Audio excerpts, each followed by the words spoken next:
kubakwa Observation Wheel, bikaba biteganyijwe ko bitarenze umwaka w'2025 izaba yatangiye gukoreshwa. Observation Wheel ni igikoresho gifite ishusho y'uruziga runini rufashe ku byuma bikomeye biba bishinze mu butaka. Uru ruziga ruba rufite imyanya ahantu abantu bicaramo rukabazengurutsa. Ibi bituma abashatse kubona neza ishusho rusange y'ibibakikije mu buryo butangaje. Akenshi izo Observation Wheel zishyirwa ahantu nyaburanga hashobora gukurura amarangamutima y'abahagenda ndetse na ba mukerarugendo. Iyi iri kubakwa i Kigali yiswe Kigali Sky Wheel, ikazarangira itwaye miliyoni 2.7 z'amadolari y'Amerika. Ikazaba iri ahantu hari kubakwa Inzovu Mall hafi na Kigali Convention Center.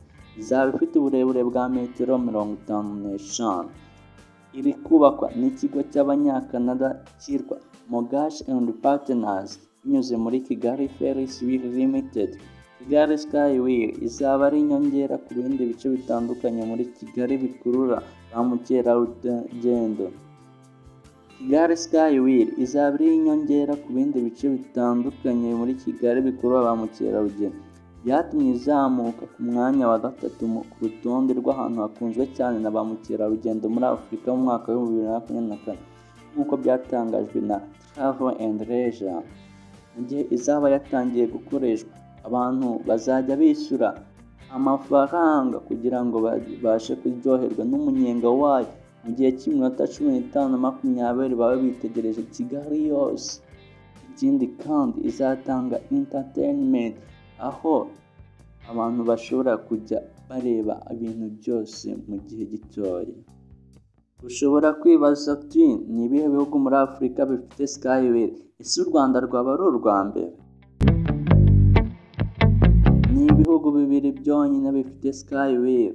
Ibyo ngibyo nta bindi ni South Africa gifite Cape Wheel ndetse na Misiri iherereye, iyo Sky Wheel ikaba iherereye Cairo. Ikindi gihugu kiri kubiteganya ni igihugu cya Nigeria. So biragaragara yuko u Rwanda rusize imbere imbaraga mu kuzamura ubukerarugendo, aho kigiye kuba igihugu cya gatatu mu bifite Sky Wheel muri Afurika yose. Urumva rero ko u Rwanda ruri gutera imbere ku muvuduko udasanzwe. Nanjye ndagushimiye wowe wakurikiraga Kigali Vines. Kora subscribe niba utarayikora. Ibyiza biri imbere, wenda hari ndabiguhereza. Thank you.